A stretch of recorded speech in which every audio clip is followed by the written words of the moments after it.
It's no secret the Dutch are a thrifty people. We do have a bit of a reputation around the world as being penny pinchers, scrimpy, or even stingy. The truth is, I think that being frugal and being mindful of our spending is just kind of part of our DNA. We like things to be simple and practical. We are not overly impressed with luxury goods. And overall, we just want to make sure that we're not spending more than we have to. We just value other things in life more. Today, I'm going to share with you 10 frugal Dutch habits to save money and live simply. And I think that most people here in the Netherlands watching this would consider these things to be quite normal. Whereas if you're used to a different culture when it comes to spending, then some of these may be a little surprising. Now, of course, I'm going to be generalizing a bit in today's video. Of course, not all Dutch people are the same way. And I even think that there might be some differences when it comes to how different generations of Dutch people do these things. So my 18-year-old niece will probably do these things differently than my 96-year-old grandma. So the 10 habits I'll share with you in today's video are based on my own experiences being Dutch and having lived here in the Netherlands my entire life and just what I see the people around me doing. But of course, everyone is different and these will not apply to everyone, so keep that in mind. The first thing I want to talk about is that many Dutch people try to be unwasteful. And of course, this applies to money, but also to many other things. It's more of a mindset that many Dutch people have that we try to not be wasteful. For example, just the people that I know and my personal experience as well, we will try not to waste food. So we will try to use things up instead of throwing them away. We try not to be wasteful when it comes to energy, water. We try to squeeze out all of the toothpaste from the tube. We also don't like buying things that we will only use once or twice or wear once or twice because that will be wasteful. If we replace a furniture item, we will usually try to find a second home for the old one with someone else, maybe sell it or donate it or give it to someone we know because throwing it out would be zonde. In fact, many Dutch people say weggooien is zonde, which means throwing something out is wasteful, it's a waste. Of course, I do want to say that the Netherlands are not perfect and we definitely do have problems here that need to be improved, and waste, plastic waste, food waste even are definitely some of them. So this is not me saying that things are perfect here. Now, we do have a difference between being thrifty and frugal and trying to be smart with our money and not waste things unnecessarily, or people who are just kind of stingy or even greedy. Being thrifty or economical, in other words, zuinig, is not a negative thing here. It just means that we like to be organized with our finances and not be wasteful if we can avoid it. And I think that most people here fall into this category. But other people may be more in the stingy or even greedy category, and that is considered to be a negative thing here.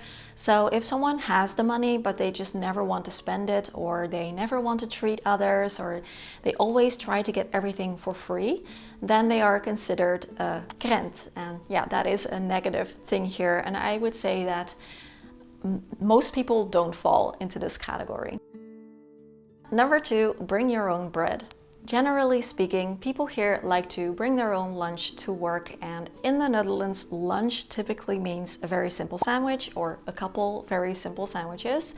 And we even sometimes like to bring these sandwiches with us when going out. We'll often try to find ways to make things cheaper when going out. So for example, let's say a family with their 2 kids are going to a theme park, then they do want to try some of the theme park foods because that is fun. So while they're there, they might try some of them, but they will usually also bring some sandwiches with them, some things to drink with them, so they can have those as well, so that they're not dependent solely on the theme park food, which can definitely be quite expensive.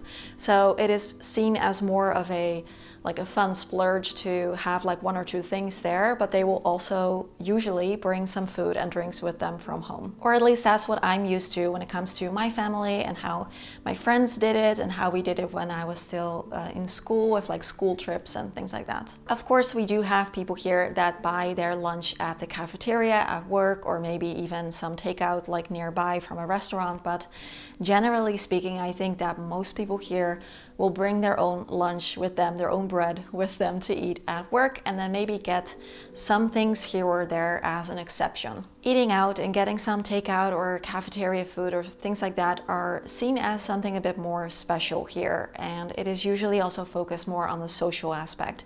So on a typical workday, someone might start with just having a cup of coffee at home with their breakfast, just kind of slowly enjoying a cup of coffee that they brew themselves, and then when they go to work, they will usually just have the coffee that the workplace provides, which will usually be free, and then only on exception they may go and have like a takeout coffee, like a more special coffee somewhere, but they will usually just invite a coworker with them to sit down and chat, maybe about work or about other things to enjoy their coffee with. But just getting takeout a couple nights a week because we're not in the mood to cook, or just getting some takeaway coffee on random days, that's just not really something that most people here do, because we know that those little expenses can really add up, and I think that most people here would typically prefer to save that money.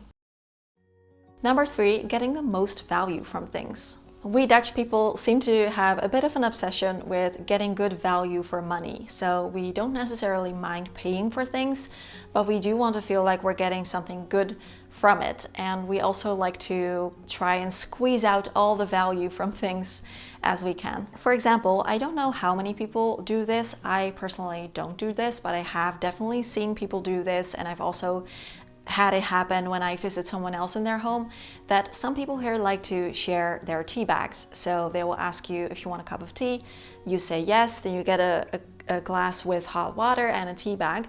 They will dunk in the tea bag a couple times, and then they'll use the same tea bag to dunk in their own water. So you have one tea bag, you can make 2 cups of tea with it, or they will save their tea bag and then use it later in the day to make tea with it again. This is kind of funny because I usually prefer my tea to be quite strong, and if you make tea like this, it can get a little weak tasting. But I've definitely seen this happen a bunch of times. It's not considered to be a weird thing here. And this zuinigheid comes back in many different ways. For example, also, we tend not to judge outfit repeaters here. We don't find it very strange if people wear the same things over and over. Typically, it might be considered strange if someone actually wears like the exact same thing all through the week, whereas like, don't you ever wash it or something? People might talk, but if you wear the same things over and over and you just kind of rotate, that's just considered to be very normal and just good sense here. So there's not like a social pressure to keep changing up your wardrobe and keep coming up with new things. Number 4, DIYing when possible.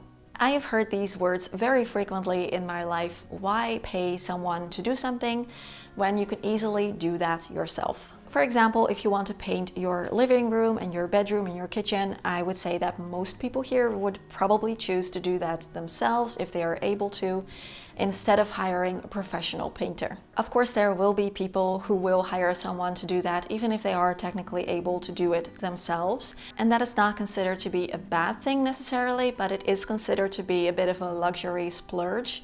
And even then, I think that most people will focus on the fact that this is saving them time. So again, focusing on getting good value from your spending. However, we do want things to be done right.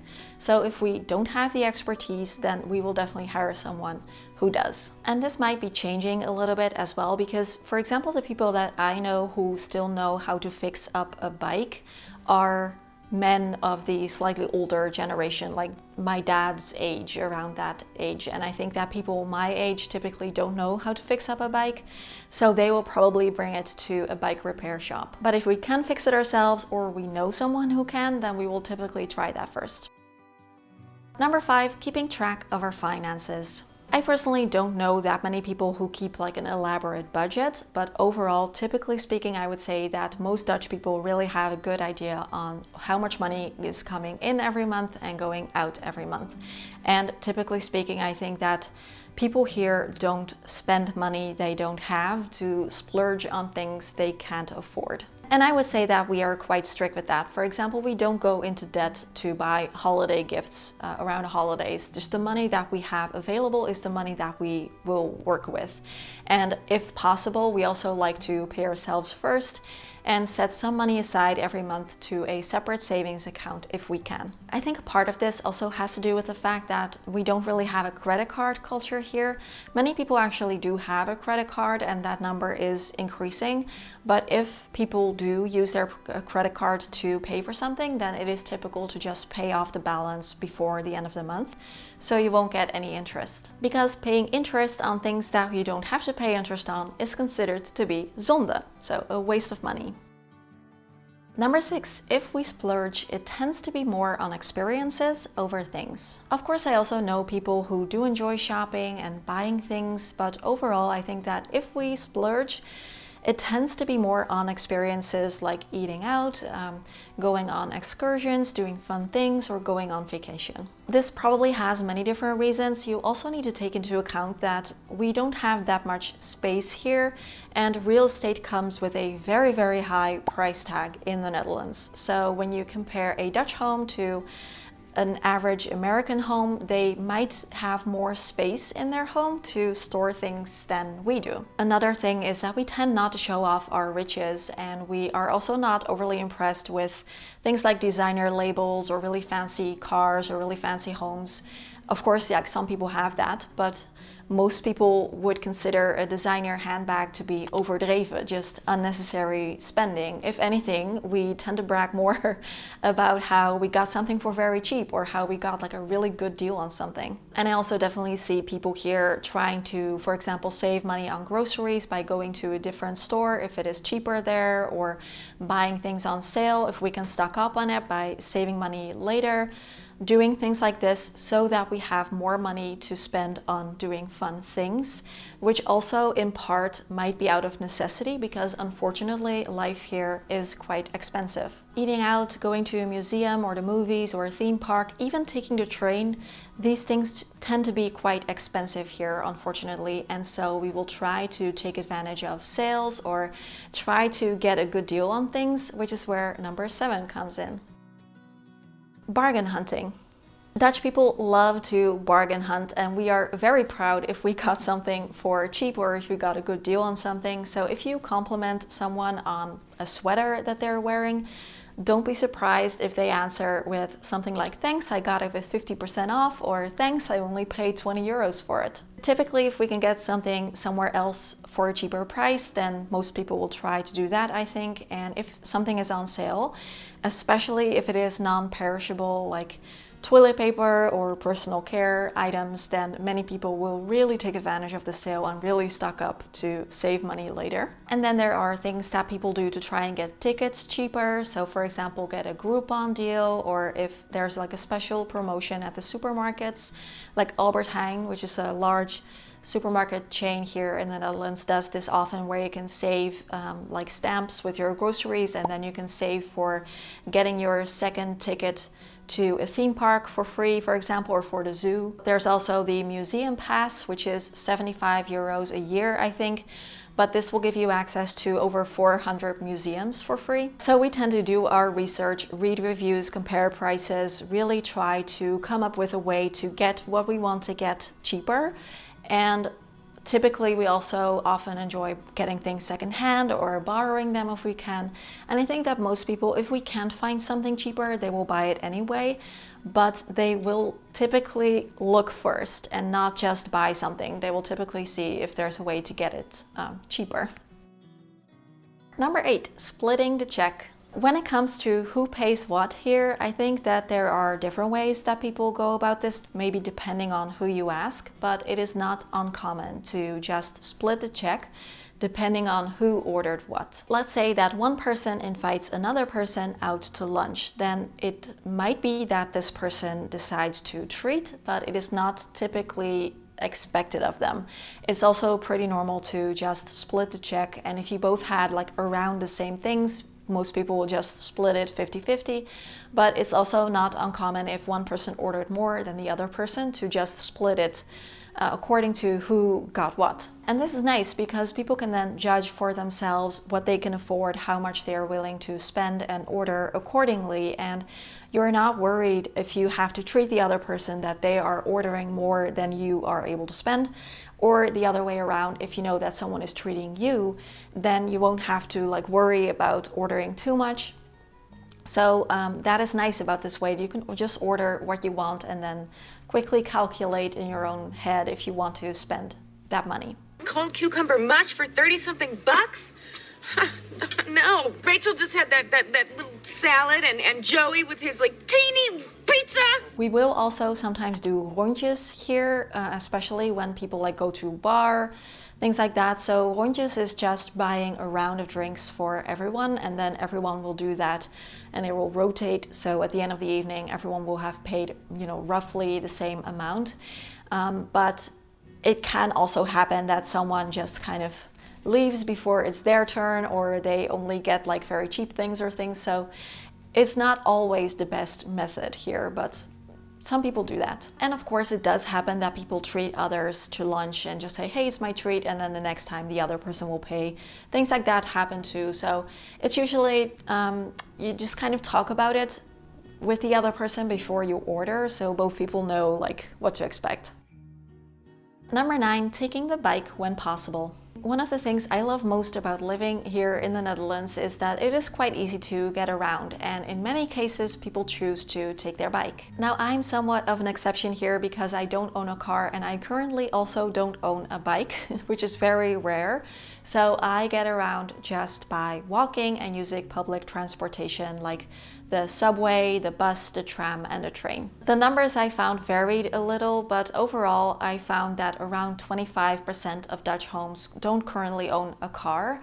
But then, of course, there are also families that have 2 cars. And we have around 23 million bikes here in the Netherlands, which is more than the population of 18 million people. Overall, Dutch people like taking the bike when possible. First of all, because it is usually the easiest and quickest way to get around. You don't have to worry about parking, which can be difficult depending on the city and also quite expensive. You can just take your bike and get there and lock it up somewhere.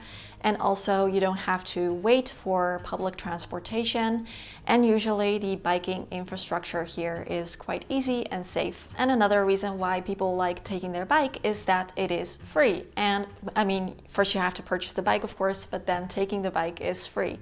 And it's funny because here it is pretty common if you live a little bit further away from the place where you work. They will usually offer compensation for the costs that you have to make to get to and from work. And that is oftentimes based on the kilometers, so the distance. And some employers will pay you that compensation for every day you come into the office, no matter if you take public transportation, your car, or your bike. So if people take their bike to work, in this case, they would actually be making money by going by bike because they're not paying those costs, but they are getting reimbursed for them. And that is something that many Dutch people will enjoy. For example, my dad has that. He goes to the office, he likes taking the bike to work, and then he uses that money that he gets for the compensation that he saves, he puts that on a different savings goal, and then he just lets that sit there until he needs to replace his bike, and then he has that money that he got from taking his bike in the first place to buy a new bike. Also, if you want to bring the kids to school, you can usually just do that with a bike seat, or if you have several kids, a bakfiets. And then also people will ask you if they can borrow your bakfiets if they want to buy a second-hand furniture piece somewhere in the city that they found on like online marketplace, and then they go pick it up with your bakfiets so that they can save money and they get something for cheap second-hand. That is a very typical Dutch thing to do. Number 10, traveling in your own country or close by. Another way that people here can choose to be a bit more mindful when it comes to their spending is with the way that they travel. Dutch people do love to travel and they love their vacation time. It is very, very precious to Dutch people that they have to go on vacation. I often hear that, and I'm not really like that, but I read that in 2024, people here went on vacation an average of 2.5 times per family. And because of our location in Europe, it is quite easy to travel here because you can get to another country pretty quickly, especially the neighboring countries like Belgium, France, Germany, and England. And also it is not uncommon to choose to do your vacation just here in the Netherlands. This number varies a little. Some years it is much more popular to just stay in the Netherlands for your vacation, and other years most people choose to go abroad. So that kind of changes around. And another thing that some Dutch people really enjoy doing is camping. And I'm not sure how accurate this number is that I found, but I read that 3.5 million Dutch people go camping regularly. Aside from camping being a cheaper way to go on vacation, many Dutch people also just really enjoy it because the Dutch cities that many people live in are quite crowded, and so when you go camping you have much more space, you're in nature, there's free air, not free, fresh air. When I was younger, my parents didn't have that much money to spend, but we did usually go on vacation once a year on a camping trip. Sometimes we went to Belgium or France, and most of the time we just went somewhere here in the Netherlands on a camping trip. And while I, as an adult, nowadays choose not to go camping, I do have lots of fond memories from those trips. I personally have a bit of a love-hate relationship with travel, and I like to spend most of my holiday time just here doing a staycation and going on like day trips and things like that. But sometimes I will travel, and I have been to many places in Europe, also outside of Europe. But just because of our location, it is really easy to travel to European locations. And yeah, when you consider like the Netherlands versus Spain versus Germany, like these are very different countries with very different cultures, different foods, different architectures. So that makes experiencing new places relatively easy. So I would love to know from you now, was there anything that you heard today that you found surprising, or do you do things similarly where you live? I would love to know in the comments. Also, I want to quickly remind you that I'm doing a New Year's sale on my ebook and both of my online courses, so everything is 20% off now if you use my code NEWYEAR25 at checkout. So I will leave all the links and the discount code and information in the description box. The sale will only last a short while until January 29th. So if you are curious about them, now is the time to check them out and get a discount. I have a decluttering ebook that is all about decluttering your home. I have a 30-day slow living program, which is called Unhurried, where you get to experience a new slow living lesson and challenge in your life every day for 30 days. And I have a 20-week Simplify Your Life course, which is called In Love With Your Life. And that is a really like in-depth program where every week you get to simplify a part of your life and find more of what you love. So again, everything is 20% off, all the links and discount code in the description box. And if you have any questions, feel free to ask in the comments as well. Thank you so much for sticking around until the end of the video and spending some time with me. I really appreciate it, and I hope you had fun. And as always, questions, comments, conversations down below. Thank you all so much for being here. Have a wonderful day, and I will see you all again soon. Bye bye. So the tea bag thing, this is interesting because I know that in some countries people take the tea bag out before they drink it. That's how we do it here. And in other cultures, people drink their tea with the tea bag still in it. So let me know how you do it and where you're from.